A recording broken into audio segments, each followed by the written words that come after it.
सतगुरुदेव की जय। वीडियो को लाइक शेयर कमेंट ज़रूर करें और चैनल को सब्सक्राइब करना ना भूलें। और जैसे मैं तो आपको पिता के समान मानता हूँ, मैं तो आपको भगवान के तुल्य मानता हूँ और आप उनका संदेश लेकर आए हो, उसकी शक्ति लेकर आए हो। मेरा कुछ कार्य और करो प्रभु। क्या कार्य है? बोल भाई, वचनबद्ध हो जाओ, ऐसे नहीं।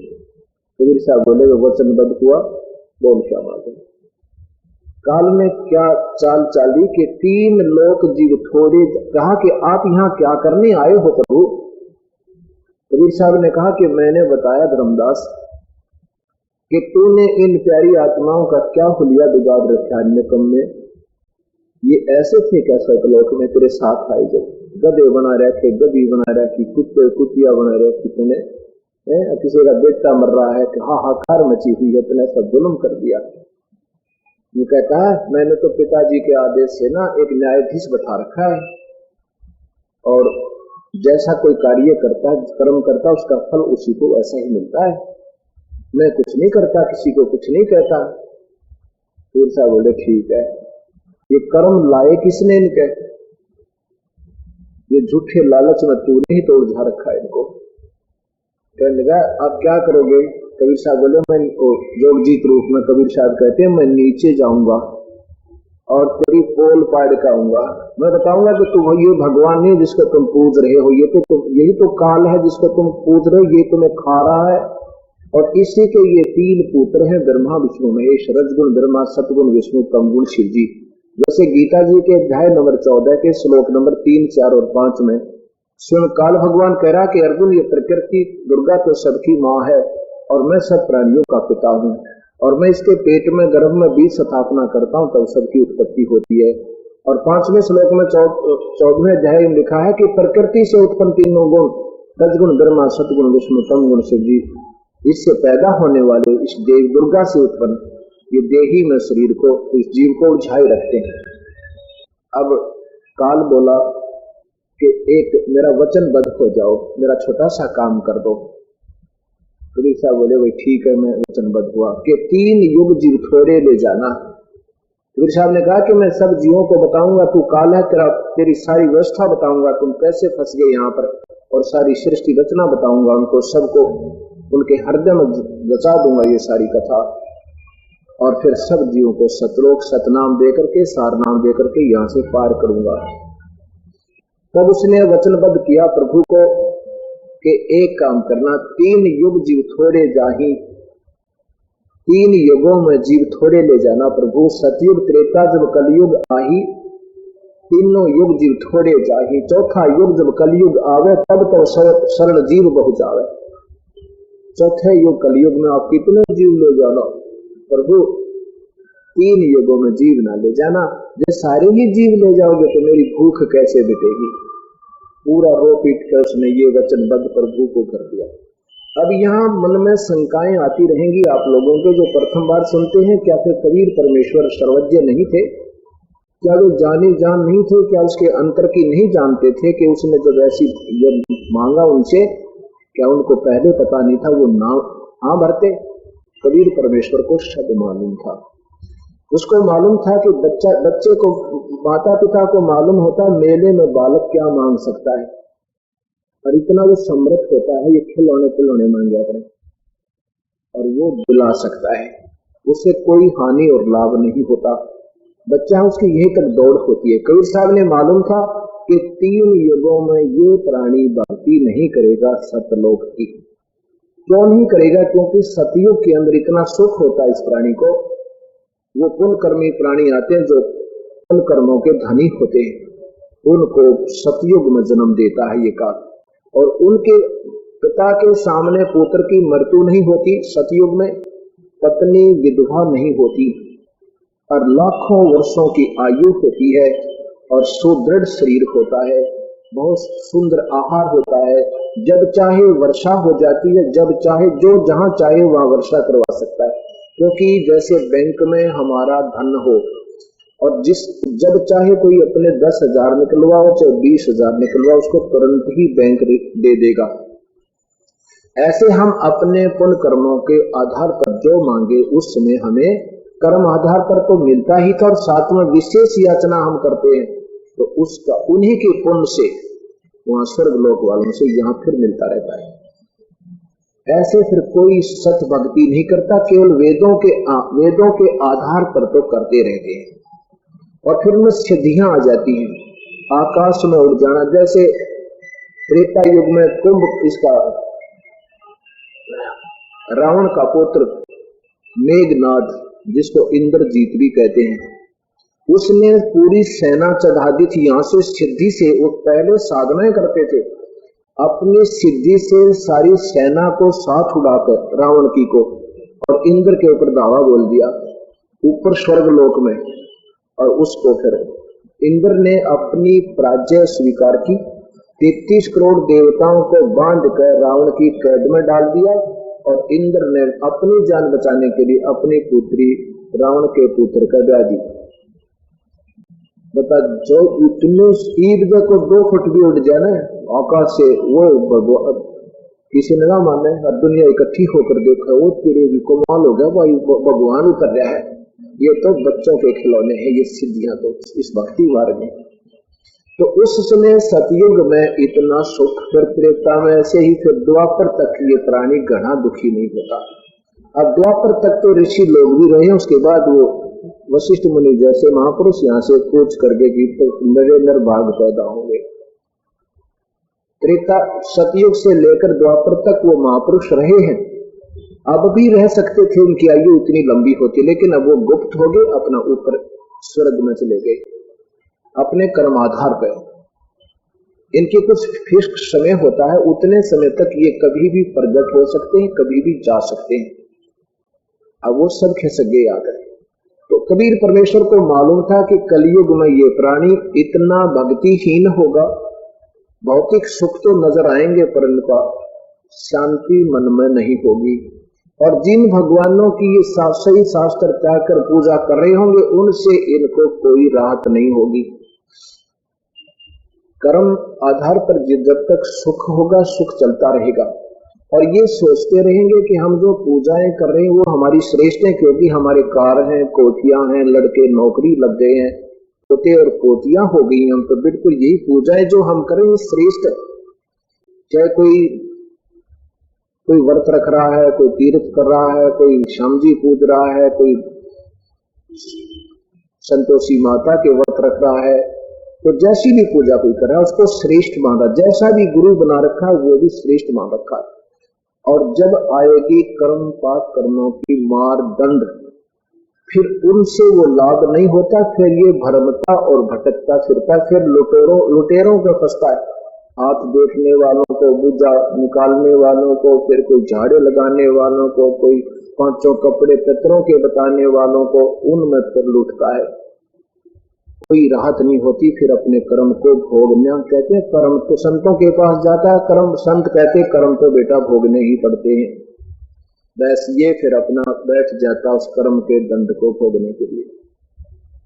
तब मैं या मेरे अपने संत नुमाइंदे को भेजूंगा और उसको एक चलता फिरता बिजली का पावर हाउस बना दूंगा, और उस पावर हाउस से जो कनेक्शन लेगा, वायरलेस कनेक्शन दिए जाते हैं प्रभु की शक्ति के, उससे जो नाम लेगा मेरे वाली शक्ति, क्योंकि कबीर परमेश्वर के पास एक शक्ति है, कर्म दंड को काट देते हैं, और कर्म से दुख होता है, कर्म कट जाता है तो सुख होता है। पैर में कांटा लगा है, कांटे से परेशानी थी, कांटा निकल गया तो सुख हो गया। ये क्या कर रहे हैं? ऐसे कबीर साहब कहते हैं कि मेरे पास जब ये आएगा, मेरी भक्ति प्रारंभ करेगा, इसको माला माल कर दूंगा। जिस माया के लिए भ्रमता भटकता फिर रहा था और दुनिया को लूट रहा था, 2 नंबर के काम कर रहा था, फिर भी पूरा नहीं पट रहा था, और मेरी शरण में आकर के मैं इसको 1 नंबर पे परिपूर्ण कर दूंगा। कैसे कर देगा कि जैसे कर्म के दंड से मान ले हमारे 2 लाख रुपये मेडिकल में लगने थे, वो बीमारी काट देगा, 2 लाख वो बच गए, और कोई ऐसे हानि होनी थी उनको प्रोटेक्शन प्रारंभ कर देगा। ऐसे हमें फिर मानसिक परेशानियां भी कम होंगी, क्योंकि मानसिक परेशानियों का कारण भी वो कर्म दंड ही था। और मैं फिर ऐसे वो मेरे पास अपने आप आएंगे। तो काल ने कहा कि प्रभु बेशक जाओ। फिर आंख बदल गया, कहने लगा बेशक जाओ, मैंने सबको उल्टे रास्ते लगा रखा है। सारी शास्त्र विरुद्ध साधना करवाने वाले अपने दूत भेज देता हूं, और उन्होंने सबको तीर्थ और व्रत पे पत्थर और उन दूतों की पूजाओं पर, शास्त्र विरुद्ध साधनाओं पर सबको फिट कर दिया, सबको आधारित किया हुआ है। आप जाओगे, आप कहोगे कि पत्थर नहीं पूजने, और वो सब पत्थर पूजते पाओगे। आप जाओगे, आपका नुमाइंदा संत जाएगा, कहेगा कि ब्रह्मा विष्णु महेश ये समर्थ नहीं है, तुम्हारा सिर फोड़ेंगे, तुम्हारे दुश्मन हो जाएंगे। आप कहोगे ब्रह्म तक की साधना भी आत्मघाती करते हैं, क्योंकि वेद बता रहे हैं, और वेद संस्कृत में होंगे, संस्कृत आम व्यक्ति जानता नहीं होगा, मेरे दूत ही उस संस्कृत को पढ़कर गलत सलत बताते रहेंगे, आपकी बात को कोई नहीं सुनेगा। कबीर साहब कहते हैं कि काल जिसने मेरी सुन ली फिर तेरी नहीं सुनेगा। अपने बच्चों को समझाने की परिभाषा एक और है, ये महा दुखी होंगे, मेरे पास आते ही सुखी होंगे, तो फिर ये भूल जाएंगे तेरे सब धमधमे को, जिसके कारण ये भ्रम और भटक रहे होंगे, मेरे पास आते ही उसको सुख मिलेगा, ये बट नेचुरल है। क्योंकि कबीर परमेश्वर समर्थ शक्ति है, हमारे भाग्य से ज्यादा भी देगा, हमारी आयु भी बढ़ा देगा, वेद प्रमाण देता है और कर्म दंड काट देता है। कबीर परमेश्वर के सामने ये काल तो ऐसे है जैसे नौकर होता है।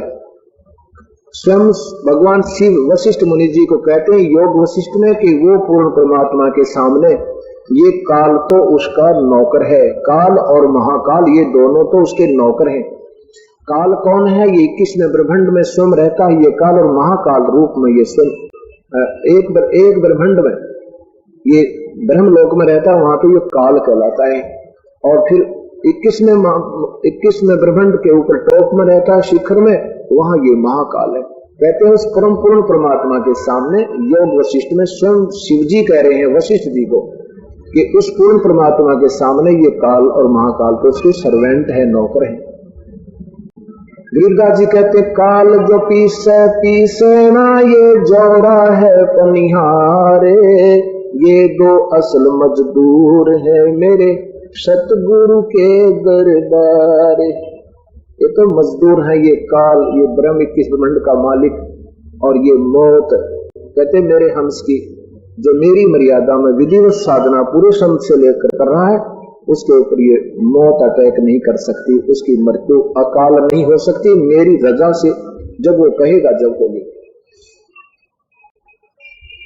गरीबदास जी कहते हैं जम जो राजा से डरे मिटे कर्म के लेख, अदली अदल कबीरे हैं कुल के सतगुरु एक। जम यम माने काल और जोड़ा मीन मौत, ये उस परमेश्वर से डरते हैं। और मिटे कर्म के लेख, ये बुरे लेखों को कबीर परमेश्वर काट देता है। सतगुर जो चाहे सो कर ही 14 कोट यमदूत जदर ही, भूत भूत जम त्रास निवार है चित्रगुप्त के कागज फारे।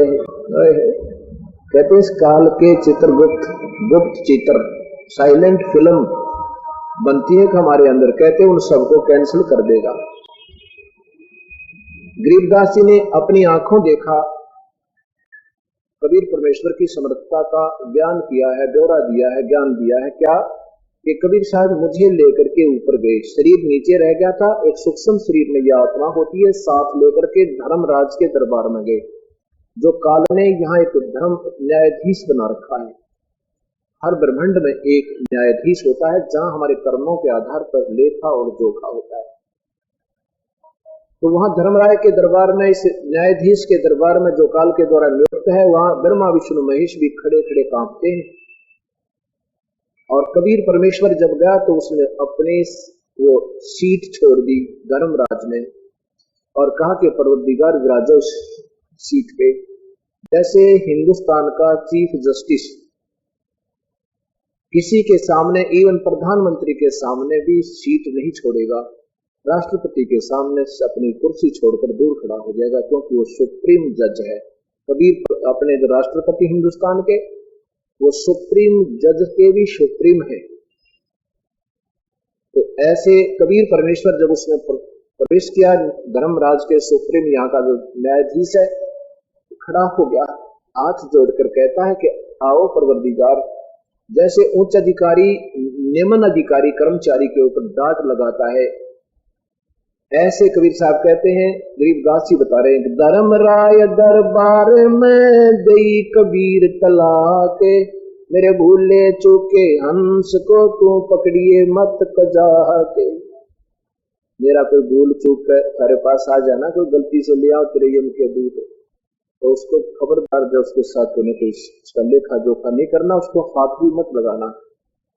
बोले पुरुष कबीर से धर्मराय कर जोरे, तेरे हंस को पकड़ो नहीं मुझे 2 ही लाख करोड़। कबीर साहब के आगे धर्मराज यहाँ का न्यायाधीश कहता है कि हाथ जोड़कर बोला कि सुनियो पुरुष कबीर। बोले पुरुष कबीर से, पुरुष माने भगवान, ये संस्कृत का शब्द है, और कबीर माने कबीर, कबीर देव को बोले।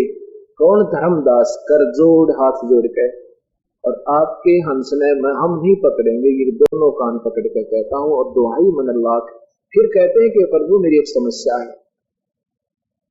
धर्मराज कहता है कि जब तक ये आपकी शरण में नहीं आए होते, उससे पूर्व के पिछले जन्मों के और उससे पहले के जन्म के जितने भी पाप कर्म या शुभ कर्म हैं, उनके आधार पर मैंने इनको कर्म दंड, कर्म फल देना पड़ेगा। ये मेरी मजबूरी है प्रभु, इसका समाधान बताओ। कबीर साहब क्या कहते हैं? कर्म भरम ब्रह्मांड के ये पल में कर दो नेश, जिन हमरी दो ही दई सो करो हमारे पेश। तेरे ये कर्म ब्रह्मांड जो तुमने काल में ला रखे है ना, ये सारे कर्म, इनको मैं काट दूंगा, और जिसने मेरा नाम ले रखा है और मुझे याद करता हुआ आ रहा है, मेरे पास भेज देना। खबरदार जब तूने लेखा जोखा भी, इसका अकाउंट भी नहीं लेना चाहिए।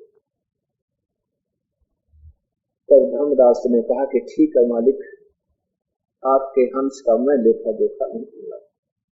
प्रत्यक्ष प्रमाण आपको बताता हूं। एक हमारा सेवक करोथा गांव में भक्त बलबीर, लगभग उसकी आयु 60-62 वर्ष की होगी। उस बलबीर सिंह दास की वो 25 दिन लगभग बीमार रहा, खाना पीना भी उसका छूट गया। फिर उसको मेडिकल में लेकर के मेडिकल वालों ने कहा कि वापस ले जाओ, इसमें कुछ नहीं है। वो कहता जी मैं आकर के चारपाई पे लिटा दिया, लेट मैं सिमरण कर रहा था, सिमरण करते करते मेरा श्वास बंद हो गया। इतने में 2 तगड़े तगड़े व्यक्तियों ने मुझे पकड़ दिया, एक ने इधर से एक ने इधर से, और मैं कहने लगा, मैं और तो मुझे कुछ याद नहीं आया, हे बंदी छोड़, हे कबीर साहेब, हे बंदी छोड़, बचाना गुरु जी, हे बंदी छोड़, ऐसे करता हुआ। और वो मुझे लेकर के एक वहां पहुंचे धर्मराज के दरबार में। वहां जो बैठा था वो उनका सरदार, वो कहने लगा, उसने देखा वो अकाउंट, कहने लगा ये अपना नहीं है, इसको कहां ले आए तुम? ये तो अपना नहीं है, क्योंकि काल के कागजों से हमारा वो निकल जाता, अकाउंट ही नहीं रहता उसमें, उस आत्मा का वहां नंबर नहीं रहता। इतने में कहते हैं आप बैठे दिखाई दिए वहां आसन पर, पहले नहीं दिखे, पहले तो मैंने वो भयंकर दिखे थे और कुछ दिखा नहीं था। फिर आप दिखे, आप बोले कि रे ये तो हमारा ही दर्जा हो, ये कहां ले आए तुम इसको? जब मैंने आप देखा, आपके चरणों में फूट फूट कर रोने लगा। कबीर परमेश्वर वहां पर बैठे थे गुरु के रूप में। कहे कबीर गुरु के रूप में वो परमेश्वर स्वरूप दिखावे। आपने पूछा कि तू आप यहाँ कैसे आगे बलबीर? मैं डरता हुआ रोता हुआ कह रहा हूं भगवान मुझे तो ये ले आए। कबीर साहब आप बोले भी आजा मेरे साथ, चल सत्संग का समय हो गया, सत्संग करेंगे, आश्रम में चलते हैं। आप हम आश्रम में आगे, उधर उसको नीचे उतार दिया था, चारपाई से नीचे उतार दिया था और बस लकड़ी ढोने की तैयारी हो रही थी। इतने में वो फिर जीवित हो गया। बोलो सतगुरुदेव की जय। पहुंचूंगा छिन एक में जन अपने के काजे, ऐरना कुछ जो मार दो मैं नरसिंह धर लूं साजे। जो दिन मेरी शरण है ताका हूं मैं दासे, गेल गेल ला गया फेरू जब तक धरनी आकाशे। तो जो मेरी शरण में आ गया उसको मैं जब तक धरती और आकाश रहेगी मैं उसको ऐसे अपनी दृष्टि में रखूंगा। जो बच्चा गौ की नजर में यो साईं ने संते, भक्तों के पीछे फिरे वो भक्त वचल भगवंते। वो क्या बताता बलबीर सिंह कहले जी, मैं पहले वो रोज डेली आता था आश्रम में, अभी आता है, और करोथा गांव वहां से लगभग 1.5 किलोमीटर होगा। सीधा निकलाते हैं तो 1 किलोमीटर पड़ जाता है। कह रहा था कि जी मैं रोजाना 3 स्थान पर बैठकर विश्राम करके जब आश्रम पे पहुंचता था मुझे श्वास चढ़ जाते थे, मेरा दमा था, और अब मेरा वो दमा भी ना रहा। जब जो राजा से डरे मिटे कर्म के लेखे, अदली अदल कबीरे हैं वो कुल के सतगुरु एक। ये अपने कबीर परमेश्वर की समर्थता मैं आपको बता रहा हूं, ऐसे नहीं और भी बहुत सी ऐसी। अभी उसी करोथा गांव में, ये तो अभी 1.5 महीने अंदर की 2 घटनाएं हैं। एक और बलबीर सिंह है, फौजी रिटायर है, वो पहले किसी और संत से उपदेशी था, फिर 1.5-2 वर्ष से वो इधर नाम लिया हुआ है। उसके बच्चों ने भी उसने नाम दिला दिया। एक लड़का नाम नहीं ले रहा था, बाकी सभी बच्चों ने भी, बच्चों की पत्नियों ने भी, उन लड़कियों ने, सभी ने नाम दे रखा।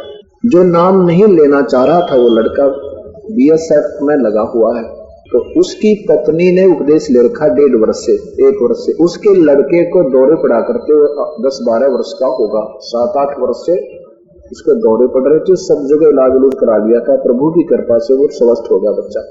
फिर भी वो लड़के का पिता बलबीर सिंह का पुत्र नाम नहीं ले रहा था। दूसरा बलबीर सिंह है वो, उसके लड़के की पत्नी जो नाम नहीं ले रहा था। ये बात है 13 तारीख की रात्रि की, 12 और 13 वाली रात को, 12 इसी सितंबर की ही 12 को वो लड़की अचानक अटैक हुआ, उस पे हार्ट अटैक हुआ, हाथ टेढ़े हो गए, आंखें ठहर गई। उसको ऑटो रिक्शा में बैठा करके, ये 3 पहियों वाली जो छोटी सी होते हैं ये 3 व्हीलर, इसमें लेकर 5 जने स्वयं वो उस लड़की का पति, वो लड़का जो नाम नहीं लेना चाह रहा था वो भी साथ, आगे लेकर मेडिकल रोहतक की तरफ चलते हैं। 1 किलोमीटर जाकर के आगे जाम लगा हुआ था, आगे जाने से का कोई रास्ता नहीं था। इतने में वो खुद बताती है, वह लड़की वो एकदम जागी, वो जैसे होश में नहीं, बल्कि होश में तो आई नहीं, पर बड़बड़ाने लगी, हाय गुरुजी मुझे बचा लो, मुझे ले जा रहे हैं, हे गुरुजी मुझे बचा लो, ये मुझे ले जा रहे हैं।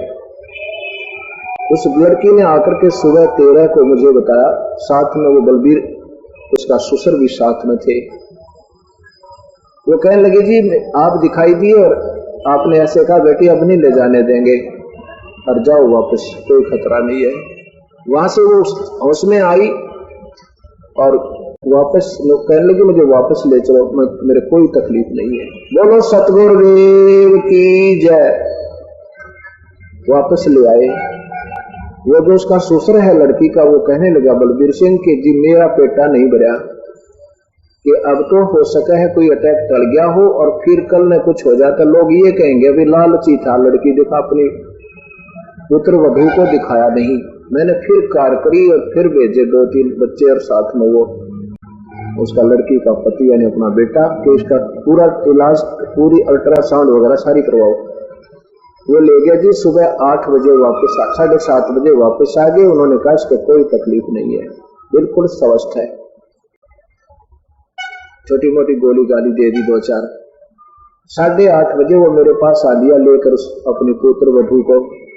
उस लड़की ने बतावर हमारी आंखों में आंसू आवे। उससे चौथे दिन फिर वो लड़का 17 तारीख को स्वयं नाम लेने आया, उसका पति। मुझे मालूम था कि उसने प्रवेश नहीं हो रखा, तो कहने लगा, मैं बोला भाई उसने बता दी मैं ऐसे ऐसे बलवीर सिंह का पुत्र हूँ। मैंने फिर उसको बताया, मैं भी अब तेरी आंखें खुल गई है, अभी पूरी खुल गई है। मेरी मैं तो रहा था लेने की, मैं कभी नहीं सोच रहा था ये भी क्यों कहता हुआ, सोच रहा होता तो तेरा सारा परिवार नाम ले रखा तो तुरंत आ जाता। जैसे भी था कहता जी कोई बात नहीं, अब वो कल नहीं आ रही थी, वो कल आ जाएगी। मैं कल तो नहीं आती पर वो आज में परिवर्तन होगी, कल तो कभी नहीं आएगी। कोई नहीं होगा ना कल लूंगा नाम कल लूंगा, वो नहीं आ सकती। काल करे सो आज करो तो अब पल में तरले हो जाएगी, फिर करेंगे कब। वो लड़का कहता जी मैंने ऐसा जिंदगी में सुना करते प्रभु है पर देखा नहीं था। मेरे सामने वार्ता हुई है आपसे और इसकी मेरे सामने वार्ता हुई 3 व्हीलर में, और आपके साथ खूब बात करती मैंने सुनी, और उसके बाद इसको कोई तकलीफ नहीं है। कहता तो मैं सारे गांव में बताऊंगा, मैं गांव का तेरी कोई सुने ना पर तो विचलित मत हो जाइए। बुराई कोई हो जाए तो सारा गांव गानता फिरा करे, और कोई लोग कहते ना हमारे घर में हमारे प्रभु कबीर परमेश्वर की वजह से ऐसा हो गया, तो कोई नहीं मानता। प्रथम तो कबीर साहब को भगवान ना माने कि ये तो प्रभु हो ही नहीं सकता, क्योंकि हमने कभी सुना को ना।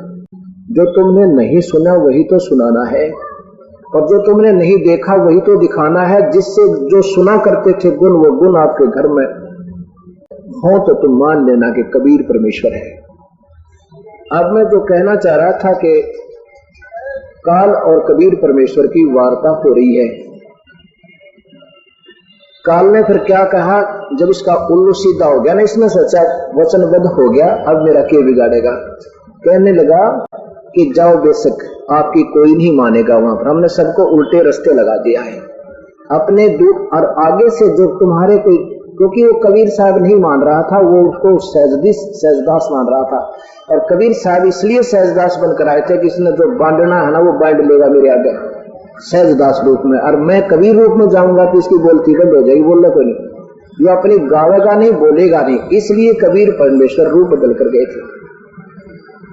तो वो क्या कहता है कि तुम या तुम्हारे कोई संदेश वाहक जाया करेंगे ना सतमार्ग दर्शन करने, उससे पहले तो मैं 12 नकली पंथ चलाऊंगा। पूर्ण परमात्मा, सतलोक, सतपुरुष, पूर्ण ब्रह्म की महिमा गाया करेंगे, नकली नाम दिया करेंगे, और सच्चा नाम उनके पास नहीं होगा, सबको गुमराह किया करेंगे। और जब तुम्हारा संत जाएगा उस समय तो लाखों और करोड़ों की संख्या में उनके झुंड के ग्रुप बनाए पाओगे, और तेरे संत की कोई नहीं सुनेगा।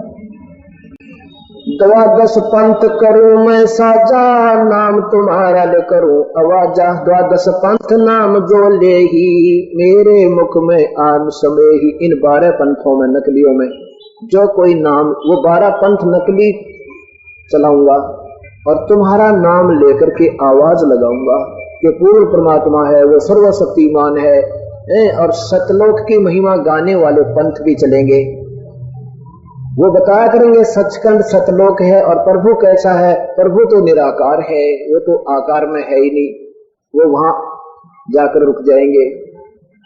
और नाम गलत दिया करेंगे, वो सार नाम, वो 3 मंत्र का नाम उनके पास नहीं हो सकता, क्योंकि वो तो आप कोई दे ही नहीं सकता, काल बता नहीं सकता, क्योंकि ये तो इसको तो मालूम है कि मुझे सजा मिल जाएगी जब मैंने ये कानून इस ईश्वर का तोड़ दिया था, और बाकी ये पार नहीं हो सकते।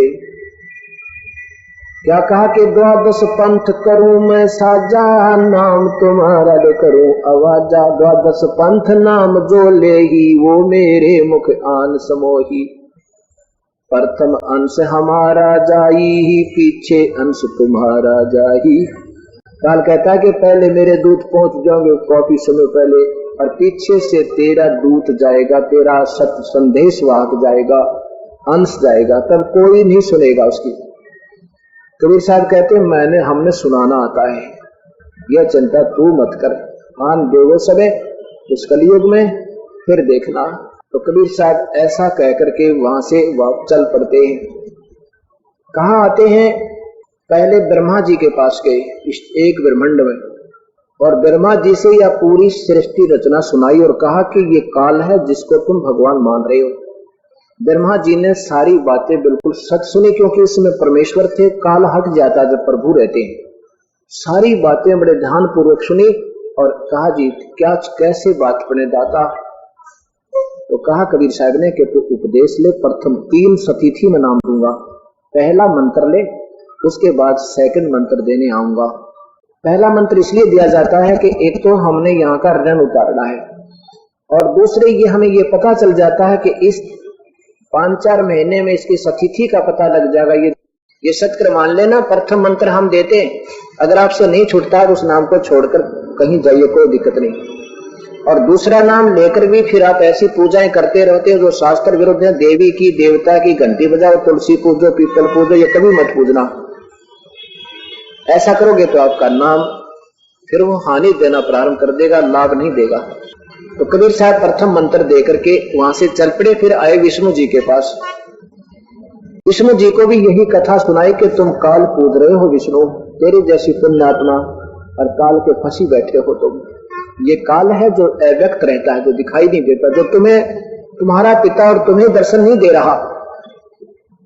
विष्णु पुराण में लिखा है कि भगवान विष्णु ने 12,000 वर्ष तक अपने पिता काल के पाने के बाद में, क्योंकि ये डटा नहीं जाता ना, मेडिटेशन इसमें वेद में लिख रखा, तो कोशिश सभी करते हैं जान लगा के देख, उससे सिद्धियां आ जाती है, और सिद्धियों को फिर ये काल ही अपने रिमोट से इनको प्रयोग करता है।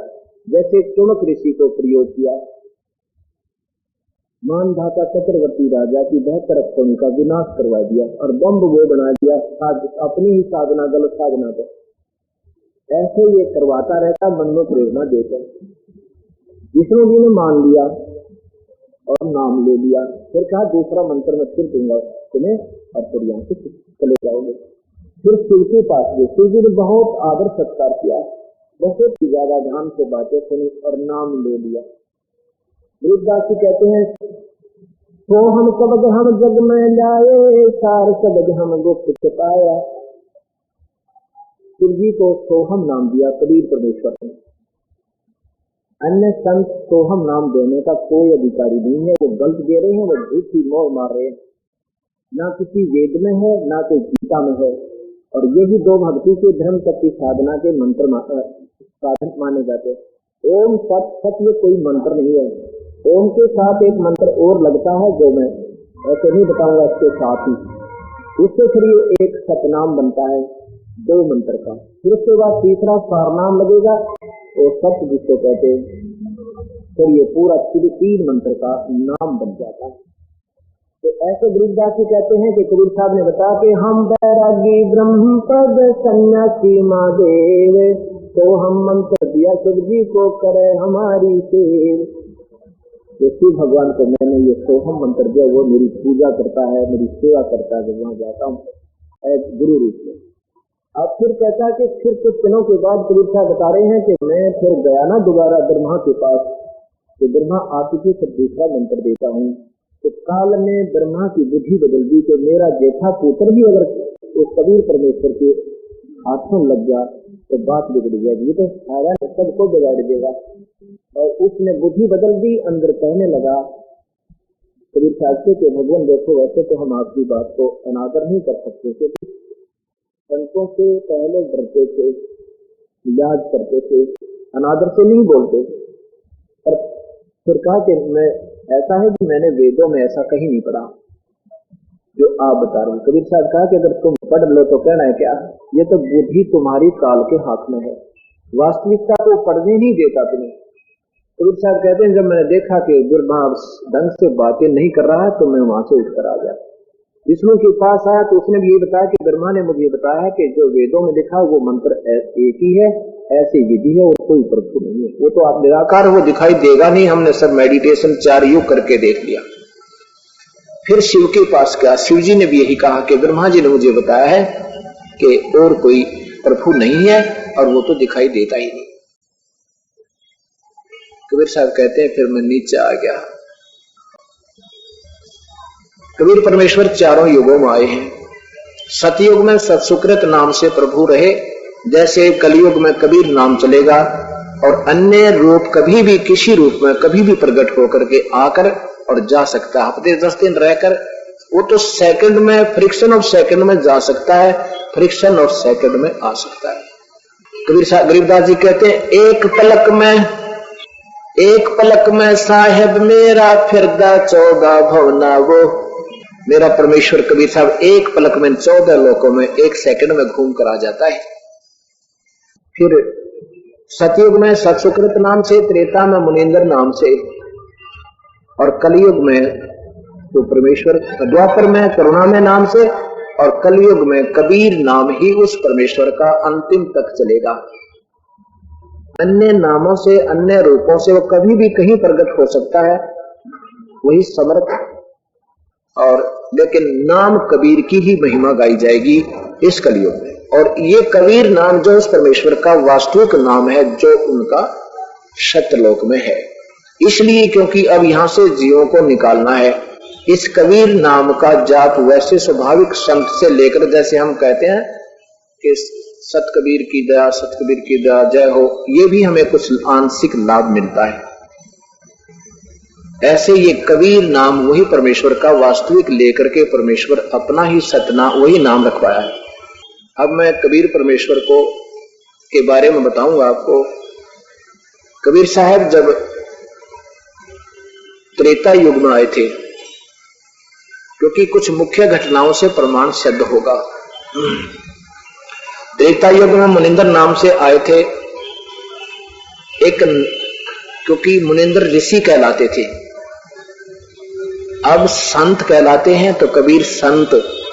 तुम साहेब तुम संत हो, तुम सतगुर तुम हंस, गरीबदास तेरे रूप बिना और न दूजा अंश। तो मुनींद्र ऋषि के नाम से कबीर परमेश्वर आए थे। उस समय नल और नील नाम के दो भक्त आत्मा थी। वो शारीरिक कष्ट और मानसिक पीड़ा से ज्यादा दुखी थे। मानसिक पीड़ा थी उनको, कुछ मानसिक बीमारी थी। सब इलाज करा चुके थे, सब ऋषियों से, मुनियों से, उनसे कोई लाभ नहीं हुआ। एक बार कबीर उस मुनींद्र परमेश्वर ऋषि जी के पास उनका जाना हुआ, दंडवत प्रणाम किया, सिर पर हाथ रखा, वो दोनों स्वस्थ हो गए। अब क्या कहते हैं, पर्वत पर्वत में फेरा कारण अपने राम, वो राम जैसे जन मिले जिन सारे सब काम। वो परमात्मा राम जैसे गुणों युक्त जो संत मिले, क्योंकि परमेश्वर ही आकर के ये सुख दिया करता है। और वो मनुष्य शरीर में होता है, और उस समय चल रहे जो डेजिग्नेशन होते हैं, संत कहो, ऋषि कहो, मुनि कहो, उन्हीं के नाम में वो आता है और मनुष्य जैसा ही होता है। मैं घूमता फिर रहा था, प्रभु की तलाश कर रहा था, प्रभु से वो गुण जो मिलते हैं उनको ढूंढ रहा था। कहाँ मिले? सब जगह घूम लिया, वहां मिला जो उस परमेश्वर जैसे संत मिले। अब कहते हैं वो संत परमेश्वर के परमहंस, उन्हें एक कहूं अक दो। अब ऐसा संत जिससे ये ऐसे राहत मिले, उसने भगवान कहूं या संत कहूं, दो कहूं या एक ही कहूं कि ये तो प्रभु ही है, ऐसा वो प्रभु ही थे। तो नल और नील स्वस्थ हो गए। और जिससे जो ऐसी असाध्य रोग कट जावे, फिर न सोचे ना जाने क्या आदर दूं, क्या करूं। कबीर साहब ने, भाई ये तो एक टेम्परेरी रिलीफ आपको मैंने अपनी शक्ति से तुम्हें दिया है। अब बेटा तुम नाम लो, नाम लेकर इस काल के रंग से मुक्त हो। और ऐसे ऐसे तो और भी दंड हैं, ये तो एक टेम्परेरी रिलीफ हो गया, आगे और आ जाएंगे नाम नहीं लोगे तो। उन्होंने उपदेश ले लिया। अब संतों के, ऋषियों के समागम होते थे नदियों के किनारे। ऋषि लोग आते थे तो वो नल और नील सभी संतों के, वहां भक्तों के जो आते थे समागम के, कोई कपड़े धोते थे, कभी उनके बर्तन साफ करते थे, लगे रहते थे, क्योंकि उनको तो जीवन दान मिला था। कबीर साहब ने कहा था, बेटा सत्संग में सेवा जरूर किया करो, क्योंकि कई ऐसे पाप होते हैं जो सत्संग में सेवा से हमारे खत्म होते हैं। तो वो इस भावना से मंडे रहते थे। और वो इतने सादे दिमाग के थे, भोले से दिमाग के थे कि उन ऋषियों के ले जाते लोटे, चमटे, लोटे, गिलास और वो करमंडल धोती कुर्ते धोने के लिए, और वहां बेकर उस गंगा में और बातें करने लग जाते। सत्संग में सुनी हुई चर्चा इतने में किसी का लोटा बह जाता, किसी का करमंडल डूब जाता, किसी के कपड़े बह जाते, किसी का लंगोट खो जाता, और फिर उनको मालूम नहीं होता। फिर जो बचे खुचों को धो मांझ कर वापस लाकर रख देते, वो अपने अपने छांट लेते। किसी का लोटा नहीं पाता, किसी का लंगोट नहीं पाता, किसी का गिलास खो गया, किसी का बेला कोना। तो वो कहते भाई हमारे कपड़े कौन लिया धोकर, कौन हमारे बर्तन साफ करके लिया था? तो बताते जी नल और नील ले गए थे। उन्होंने कहा भाई कहाँ गए? पता नहीं जी, हम तो जितने ले गए थे उतने ही ले आए। वो दूसरे सेवक कहने लगे जी ये तो वहां बैठ कर जो सत्संग में चर्चा सुनते हैं ना, आज गुरु जी ने ये बताया, ऋषि जी ने ये बताया, उसमें बैठ कर यूं बतलाने लग जाते हैं और वो डूब जाते हैं सारे। ये परवाह नहीं, ध्यान नहीं देते। एक बार दो बार ऋषियों ने फिर प्रार्थना की भैया तुम ऐसा मत करो, हम अपनी सेवा आप ही कर लेंगे। अब ये जंगल में हम रह रहे हैं, एक लोटे की खातिर बताओ हम लोग 10 किलोमीटर पैदल जाना पड़ेगा, फिर कपड़े लाने पड़ेंगे। बताओ भाई तुम इससे अच्छा ये दोनों हाथ जोड़े हमारी सेवा मत करो, हम अपने आप कर लेंगे बच्चा। क्योंकि संत ऋषि होते हैं किसी की आत्मा दुखाया नहीं करते, भगत की आत्मा दुखाई नहीं जाती, उनको प्यार से ही मनाया जाता है, कहा जाता है। तो वो रोने लग जाते अके प्रभु हमारी सेवा ना चाहिए। उनको डर था कि गुरुजी ने कह रखा सेवा जरूर करनी चाहिए, कहीं हमारे वो बीमारी फिर ना हो जाए, वो इसलिए हाथ जोड़े अगर हमारी सेवा ना छीनो दाता। अगर अच्छा भाई वो फिर ले जाओ, फिर वही काम। उन्होंने सोचा कि इन बच्चों को कहेंगे इनकी आत्मा दुख पा रही है, रोते हैं, इनके गुरुजी से कहते हैं इनके आदेश को ये मानेंगे। मुनिंदर जी से कहा कि आप इन अपने शिष्यों को कहो कि हमारी सेवा ना करें। वैसे इनका भावना गलत नहीं है, पर इनकी तो भावना ठीक है, पर हमारी तो दुर्गति, हमें तो दिक्कत आती है महापुरुष जी। हम एक प्लेट लेने के लिए गांव में जाना, शहर में जाना पड़े। अब लंगोट नहीं है, धोती नहीं है, बता मैं क्या बांधूं उसको, कैसे रहूं? आप इनको समझा दो, आपकी मान जाएंगे। इतनी वो कह रहे थे, नलनील वहीं खड़े थे, गुरुदेव के चरणों में गिरकर रोने लग जाते हैं बुरी तरह कि प्रभु हमारी सेवा ना छीनना। क्यों गुरु ने आदेश दे दिया तो फिर वो करेंगे नहीं, तो उनका हमारी आत्मा नहीं मानेगी। कबीर बहुत बुरी तरह रोने लगे। कबीर साहब ने कहा बेटा, मुनिंदर जी ने कहा बेटा खड़े हो, कोई बात नहीं, आशीर्वाद दे दिया कि आज के बाद तुम्हारे हाथ से पत्थर भी नहीं डूबेंगे, लोहा भी नहीं डूबेगा, ये काशी के बेले भी नहीं डूबेंगे, सेवा नहीं छीनते, खूब करो बेटा। उस दिन के बाद नल और नील के हाथ से ना कोई कांसी डूब रही थी, ना कोई कपड़ा डूब रहा था, ना कोई पत्थर डूब रहे थे। पत्थर उठाकर भी डाल देते तो वो भी तैरते रहते थे। अब कुछ दिनों के बाद क्या होता है कि कबीर साहब सीता जी का अपहरण हो जाता है। वनवास से रावण की कैद में माता जी को डाल रखा था। उधर से कबीर साहब श्रीलंका में जाते हैं। वहां एक चंद्र विजय नाम का एक भाट था। भाट लोग पहले राजाओं के रिक्रिएशन के साधन होते थे, मनोरंजन के साधन होते थे। ऊट पटांग उल्टी सुल्टी पपौड़ सपौड़ आकर उन्हें खुश रखा करते। रावण के पास जाता था। और चंद्र विजय की रानी जो करमवती थी वो जाती थी मंदोदरी के पास, और ये बूंदी बूंदी बुरी बुरी कथाएं उल्टी सुल्टी चुटकुले पटकुले सुनाकर उन रानियों को राजी रखा करती थी। ये इन भाटों का एक मूल कार्य होता था राजाओं के दरबार में। कबीर साहब अपनी प्यारी आत्मा चंद्र विजय के द्वार पर पहुंच के वहां बैठ के एक वृक्ष के नीचे, उसमें धार्मिक व्यक्ति बड़े होते थे, अतिथि की बड़ी सेवा करते थे, साधु के लिए तो समर्पण कर देते थे। चंद्र विजय बाहर आया, देखा कि सुबह सुबह महापुरुष द्वार पर बैठे हैं वृक्ष के नीचे, सामने चरणों में प्रणाम किया और कहा प्रभु भोजन पाओ, भोजन पाओ, भोजन का समय है। कबीर साहब ने कहा कि भाई भोजन में ऐसे नहीं पाता, तुम क्या पूजा करते हो, अपनी पूजाएं बताई। कहने लगा नहीं, ये पूजाएं तुम्हारी गलत हैं। कबीर साहब का उद्देश्य यही था कि ये भोली आत्मा सतभक्ति करके पीछा छुटवा जाओ यहाँ पर, और मैं खाना उसको खाता हूं जो हमारी विधिवत साधनाएं करता है। सब कथा सुनाई, 2-3 घंटे सत्संग सुनाया। चंद्र विजय का समझ में आएगी। कहने लगा जी मैं उपदेश ले लूंगा, आप भोजन जरूर पालो। उन्होंने उपदेश ले लिया, भोजन पा लिया। कबीर साहब तो चले गए। फिर चंद्र विजय ने सारे परिवार को समझाया। सारा परिवार 2 महीने में लाइन में ला लिया। 16 सदस्य थे। दूसरी बार कबीर परमेश्वर गए तो 16 के 16 सदस्यों ने उपदेश ले लिया। चंद्र विजय की रानी और न पत्नी करमवती ने भी ले लिया। अब करमवती जो है चंद्र विजय भाट की पत्नी मंदोदरी के पास पहले जब ऊट पटांग बातें बता करके उसका मनोरंजन करती थी, फिर सत्संग सुनकर सतगुरु की कथाएं सुनकर मंदोदरी को वो सृष्टि रचना सुनाने लगी, उस पूर्ण परमात्मा की कथा सुनाने लगी। तब मंदोदरी कहने लगी, वे तुम पहले वाली करमवती नहीं रही, ये इसी बढ़िया बढ़िया बात तेरी इस मतलब घुस भरा था तेरे अंदर, तो ये कितना आएगी ये बताओ ना, ये तो कहां से लाई इतनी बढ़िया निर्मल बातें, अब तो तुम वो करमवती नहीं रही।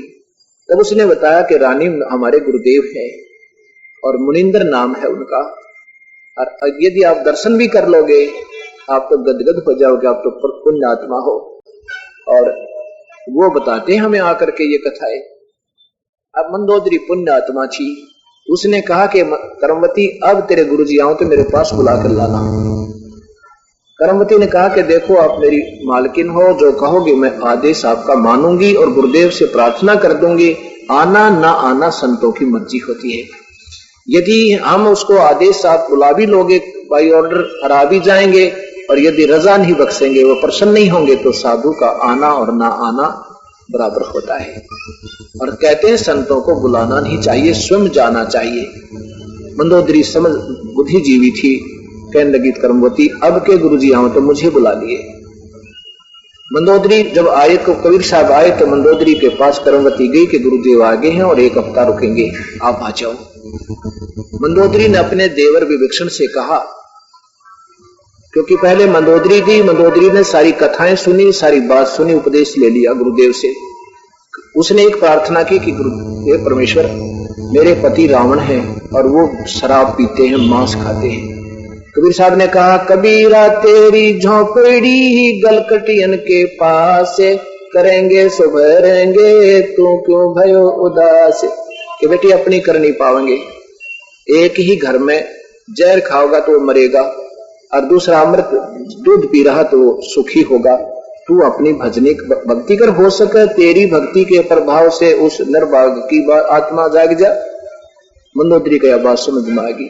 फिर अपने देवर विभीषण से कहा कि विभीषण प्रभु आए हैं और चल तो भी उपदेश ले ले। वो भी बुद्धिजीवी था, यानी कुछ पिछले संस्कार होते हैं। और ये काल जो है उन प्यारी आत्माओं को इसी जगह ठोक्या करा कि कदे जिंदगी में भगवान की तरफ देख ना सके, क्योंकि वो सारी राक्षस में थे तो वो सब बुद्धिजीवी, लेकिन बुद्धि भ्रष्ट होगी, घना धन हो जाए जिसका, सारे मांस खाओ, दारू पीओ, बकवाद गढ़न लग जाया कर, मोरी उत्पन्न करया करते, इसलिए वो राक्षस वृत्ति के बन जाते। रावण के धन की कमी थी नहीं और फिर वो राक्षस बन गया, मांस खाओ और शराब पीवे, ब्राह्मण हो गए। तो मंदोदरी रावण विभीषण और मंदोदरी ने दोनों नाम ले लिया। अब मंदोदरी को पता चला कि ये रावण जो है सीता को किसी औरत को उठा लाया है, औरत को ये बात पसंद नहीं होती। उसने गुरुदेव से कहा कि गुरुदेव आप कबीर साहब से कहा कि एक रजा करो दाता, इस रावण ने समझा दो, ये इस औरत को वापस दे दे, किसकी है। कबीर साहब ने कहा कि बेटी ये औरत नहीं है, ये तो 3 लोक की यानी जगत जननी समझो, 3 लोक की जननी, ये लक्ष्मी समझो, अर्थात ये सीता वो है। और ये राम नहीं है जो जिसकी ये पत्नी है, ये विष्णु है। और रावण ने भारी गलती कर दी, बेटी समझा दे जतरे मान जाते ने। बोला जी मेरी तो मानता है को ना, मैं तो बोलू हूं 36 गाल सुनावा मेरे तय, आप एक रजा कर दो, एक बार समझा दो दाता, आप चाहे हो सके आपके बात मान जा। कबीर साहब बोला बेटी ये मानने का व्यक्ति नहीं है, लेकिन तेरे दिल को मैं तोड़ नहीं सकता, मैं जाता हूं। कबीर साहब जाकर के रावण के दरबार के सामने गेट कीपरों से कहने लगा कि अभी मुझे अंदर जाने दो, रावण से मिलना है। वो कहने लगे महात्मा जी अंदर नहीं जा सकते। भाई नहीं जा सकता तो मेरा संदेशा तो भेज दो कि कोई मिलना चाहता साधु तेरे तक। वो कहने लगे जी हम अंदर का संदेशा बाहर तो दे सकते हैं, बाहर का संदेशा अंदर नहीं दे सकते, यहां से कलम कर दे हमारी गर्दन को। तो इतना गुस्से वाला व्यक्ति राजा है। कबीर साहब बोले अच्छा भाई। वहां अंतर ध्यान हो गए उनके, देखते देखते दिखाई नहीं दिए और रावण की ऐसे जैसे स्टेज पर बैठा था वहां से 50 फुट की दूरी पर प्रकट हो गए और ऐसे चलते दिखाई दिए। रावण ने कहा कि कौन है तू, कैसे आ गया? उन पहरेदारों को बुलाओ जिन्होंने अंदर आने दिया, उनकी काट दो गर्दन को। कबीर साहब कहने लगा कि उनका कोई दोष नहीं, तेरे पहरेदारों का, उनको मैं दिखाई नहीं दिया, फिर तू कैसे आया? कि ऐसे आया, अंतर ध्यान हो गए, अनविजिबल हो गए और फिर दृष्टिगोचर हो गए कि मैं ऐसे आ गया, उनको नहीं दिखा। क्या करने आया तू यहां पे? कबीर साहब ने कहा कि तू उस सीता को वापस दे दे रावण, कुछ तो सोच, तो बुद्धिमान व्यक्ति, और अपनी ही मां को उठा लाया तू, तुझे शर्म नहीं आती? ये तूने क्या, एक जंगल में फिरता हुआ व्यक्ति नजर आता है, ये त्रिलोकी नाथ है। अब कहते विनाश काले विपरीता बुद्धि, तलवार निकाल ली कि अच्छा तू भी उसका सपोर्टर आ गया। और कबीर साहब की गर्दन काटने के लिए वो योद्धा चला तो कबीर साहब एक सींक ले गए थे, बहारी की, झाड़ू नहीं होता, एक सींक निकाल रखी थी, निकाल के एक मालिक थे वहीं ऐसे कर दिया सींक, और अंधाधुंध क्रोधित उस रावण ने 70 वार उसके किए थे तलवार के, आंख नीच के, और उस सींक को ऐसे लग रहे थे जैसे खांब क्या लगते हो लोहे का, उस सींक को निशान भी नहीं हुआ और पसीने आगे रावण के। नहीं तो रावण की तलवार किसी भी तगड़े वृक्ष का मार दे तो उसको आधी ही उठे, उसकी आर पार कर दे, इतना तगड़ा था वो। तब देखा ना कि इसकी ना तो सींक कटी और ना ये टस से मस हुआ, अपने पसीने पोंछता हुआ अपनी राज उस गद्दी सिंहासन पर बैठ कर कहने लगा कि तू क्या करने आया, मुझे बता। कि मैंने तुझे बता दिया, तू अपनी जान बचा ले और तेरा अंत निकट है। कबीर साहब ने कहा, उसने देखा कि ना यू मर रहा है वैसे ही जागा नहीं, कहने लगा मैं तेरी बात नहीं मानू, तू जा चाहे मत जा, मेरे से जिक्र मत कर। कबीर साहब वहां से अंतर ध्यान हुए और मंदोदरी के पास आए महल में और कहा बेटी वो तो बुद्धि भ्रष्ट हो चुका है, समझा ले जा, तेरी मान जाता है, बाकी अब इसका काल निकट है। अब क्या होता है कि सीता जी की खोज हीट एंड ट्रायल मेथड से की गई। भगवान श्री राम को स्वयं मालूम नहीं कि सीता जी को कौन उठा ले गया। अब यहां हम क्या सुनते थे इन महापुरुषों से, पहले वाले हमारे गुरुओं से या आम समाज भगत से, तो कहते थे वो तो लीला कर रहे थे। क्यों कर रहे थे? क्योंकि 33 करोड़ देवताओं की कैद छुटवानी थी। ये तो हम मान के चलो लीला कर रहे थे प्रभु, बड़ी अच्छी बात है कि बहाना बनाना था सीता उठवा कर, वो भी ठीक है, लेकिन ये क्या बहाना था कि उनको मालूम नहीं सीता कहां चली गई? ये तो कोई बहाना नहीं था। ठीक है उठा लिया था, पता लग गया, भी बता देते रावण लेगा राक्षस और चलो करें खत्म उसको। अब ये क्या बहाना हुआ कि उनको मालूम ही नहीं कि सीता कौन उठा ले गया। भगवान श्री राम और लक्ष्मण जी सीता के वियोग में घूम रहे हैं, पूछ रहे हैं, ऊपर से शिव और पार्वती देख रहे हैं और भगवान शिव श्री राम को प्रणाम कर रहे हैं। और पार्वती के उनको देखती है, कहती है ये किसको प्रणाम कर रहे हो? शिव ने कहा कि ये त्रिलोकी नाथ भगवान विष्णु है और मैं इनको प्रणाम कर रहा हूं, ये भगवान है। पार्वती बोली भगवान कैसे? भगवान रो रहा है और विलाप रहा है, भगवान थोड़ा ही हो सके जो ऐसे रो रहा है। भगवान शिव ने कहा कि इनकी पत्नी को कोई उठा ले गया है और उसके वियोग में ये रो रहे हैं, ये तो लीला कर रहे हैं। अब हम लीला समझ जाने बस और जानते ही नहीं कि ये उसके वियोग में रो रहे हैं। ना शिव जी ने मेरा कौन उठा ले गया, नहीं तो वो आके बता देते भाई वो रावण उठा ले गया, उसने ले आओ जाके। तो पार्वती कहने लगी कि मैं परीक्षा लूंगी भगवान की, अगर भगवान है तो। क्या परीक्षा लेगी? शिव जी बोले कि मैं सीता रूप बनाकर इसके सामने जाऊंगी, अगर मुझे पहचान लेगी कि मैं सती हूं और दक्ष की पुत्री हूं तो मान जाऊंगे भगवान है।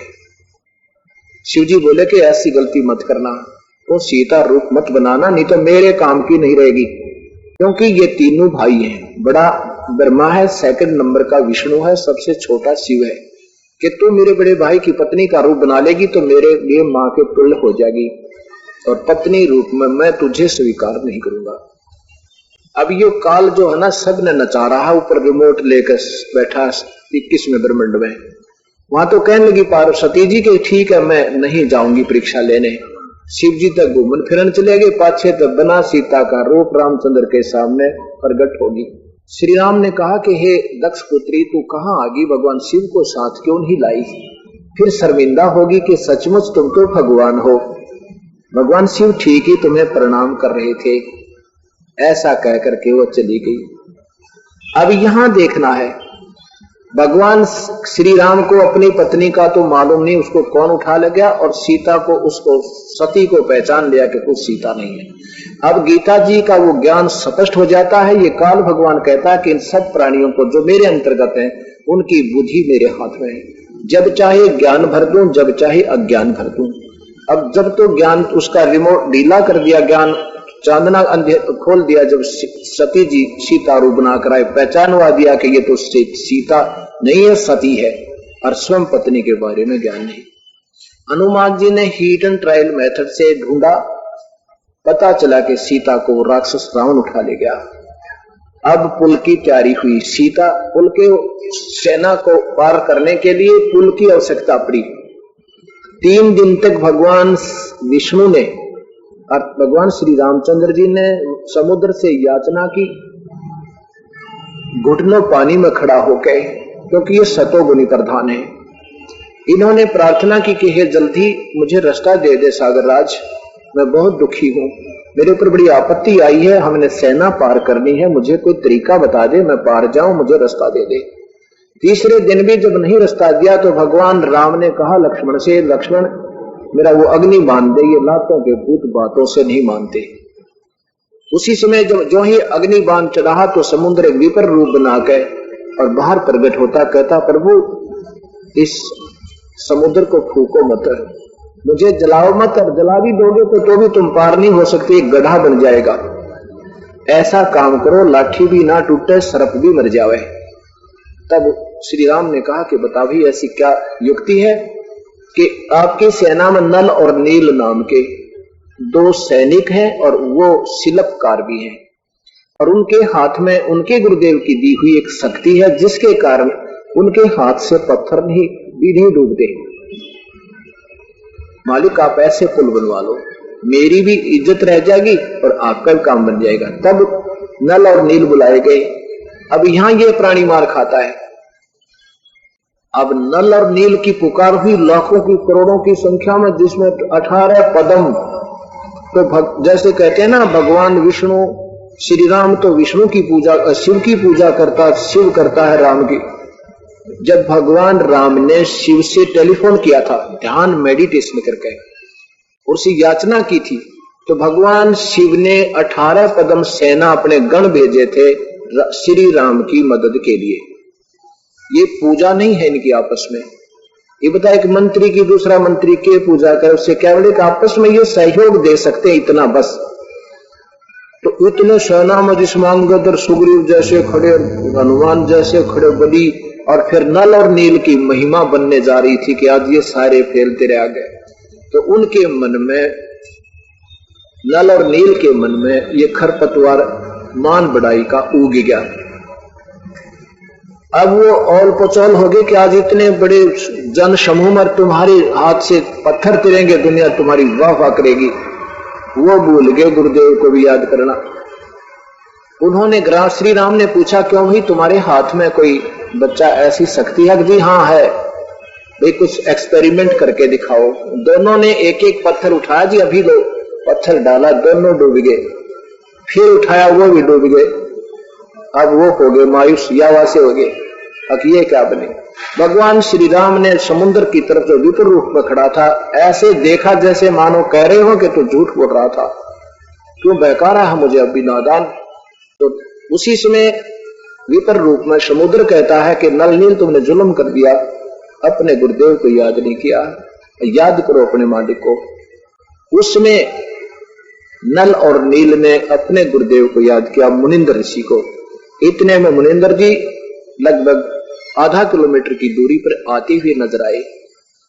जब नल और नील की दृष्टि पड़ी तो कहा कि गुरुदेव आगे, गुरुदेव आगे, अब तो सभी कुछ कर देंगे, सभी कुछ कर देंगे। इतने में मुनिंदर जी वहां पहुंच गए तो श्री राम ने प्रार्थना की कि आज आपके शिष्यों के हाथ से ये पत्थर नहीं तर रहे। कबीर साहब ने कहा तैरेंगे भी नहीं इनसे, क्योंकि इन्होंने गुरुदेव की मर्यादा को भंग कर दिया। गरीबदास जी कहते हैं जैसे माता गर्भ को रख यत्न बना, ठेस लगे तो क्षीण होवे, तेरी ऐसे भक्ति गावे। हम नाम लेकर के हम इतना सावधान रहना पड़ेगा, पल पल पर फाउल नहीं होना है, तो भक्ति सफल करनी है। जैसे माता गर्भ को बड़ी मुश्किल से किसी बहन को पेट में गर्भ रहे और फिर वो कितनी सावधानी उसको प्रफुल्लित करने के लिए करती है, इतना सावधान हमने इस भक्ति में होना पड़ेगा। तो श्री राम ने कहा कि ऋषिवर मेरे ऊपर बहुत बड़ी आपत्ति आई है, मेरे पास कोई समाधान नहीं है, आप कृपा करो मालिक, जब इनको आशीर्वाद दे सकते हो तो ये कृपा बख्शो। कबीर साहब ने कहा कि मुनिंदर जी ने कहा कि सामने जो पहाड़ है इसके चारों तरफ मैंने रेखा अंकित करके आया हूं, और इसके बीच बीच के पत्थर उठा लाओ, सभी तैर जाएंगे।